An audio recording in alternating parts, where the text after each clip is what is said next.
Pourquoi les relations amoureuses traditionnelles ne fonctionnent plus, et que faire? Dans un monde où tout change rapidement, pourquoi avons-nous l'impression que nos relations amoureuses sont plus difficiles que jamais? Les modèles de couple que nous avons hérités de nos parents et grands-parents semblent de moins en moins adaptés à notre réalité. Alors, que se passe-t-il vraiment? Pourquoi les relations amoureuses traditionnelles ne fonctionnent plus, et que faire? Pendant des générations, les relations amoureuses suivaient un modèle bien établi, rencontre, mariage, enfants, et une vie de couple dans laquelle chacun avait un rôle défini. L'homme était souvent le pourvoyeur, tandis que la femme s'occupait du foyer. Le bonheur conjugal dépendait du respect de ses attentes sociales. Mais ces attentes reposent sur une époque où la vie était très différente. Les valeurs, la structure familiale, et même l'économie rendaient ces modèles viables. Pourtant, beaucoup continuent de croire que c'est ainsi que les relations devraient fonctionner. Aujourd'hui, la réalité est bien différente. La pression professionnelle, l'essor des réseaux sociaux, les nouvelles attentes sur l'égalité et la réussite personnelle changent radicalement la dynamique des couples. La technologie, avec les applications de rencontres, a également redéfini la manière dont nous nous rencontrons et interagissons. Les réseaux sociaux nous exposent constamment à la vie des autres, créant des attentes irréalistes pour nos propres relations. Le besoin de réussite professionnelle entre aussi en conflit avec le temps et l'énergie à consacrer à son couple. Le résultat? Des tensions, des malentendus, et souvent, des séparations. Pression professionnelle plus l'inégalité dans le couple plus l'influence des réseaux sociaux égale relations sous pression. Les statistiques parlent d'elles-mêmes. Le taux de divorce a augmenté de manière spectaculaire au cours des dernières décennies.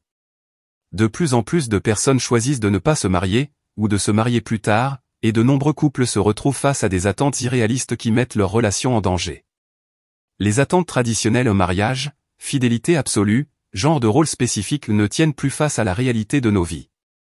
Les désaccords sur ces questions créent souvent des ruptures, car les partenaires ne sont pas toujours sur la même longueur d'onde.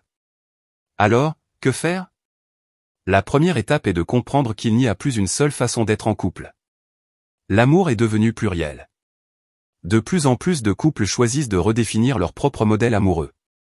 Certains optent pour des relations ouvertes, d'autres pour des relations sans mariage. L'essentiel est de trouver ce qui fonctionne pour vous et votre partenaire. Ce qui importe, c'est la communication. Dans une relation moderne, il est essentiel de discuter des attentes, des valeurs, et des besoins de chacun. La transparence et l'honnêteté sont les clés d'une relation épanouie. Pour réussir dans une relation moderne, voici quelques clés à garder en tête. 1. Communication ouverte et honnête. Exprimez vos attentes dès le début et soyez prêt à entendre celles de votre partenaire. Une relation où tout est mis sur la table est plus saine. 2. Flexibilité et adaptation. Les attentes et les besoins évoluent avec le temps. Soyez prêt à ajuster votre relation au fur et à mesure que vous grandissez ensemble. 3. Indépendance. Une relation épanouie se construit sur deux individus qui se sentent épanouis seuls, mais qui choisissent d'être ensemble. Ne sacrifiez pas votre individualité pour votre couple. 4. Prendre soin de la relation. Entretenez votre relation en investissant du temps et des efforts pour garder la connexion vivante. Les petites attentions au quotidien font la différence. Le monde a changé, et nos relations doivent évoluer avec lui. Les modèles traditionnels ne fonctionnent plus pour tout le monde, et c'est tout à fait normal. L'important est de redéfinir l'amour selon vos propres termes, en fonction de vos valeurs, vos besoins, et ceux de votre partenaire. Parce qu'au final, une relation réussie, c'est celle qui vous rend heureux.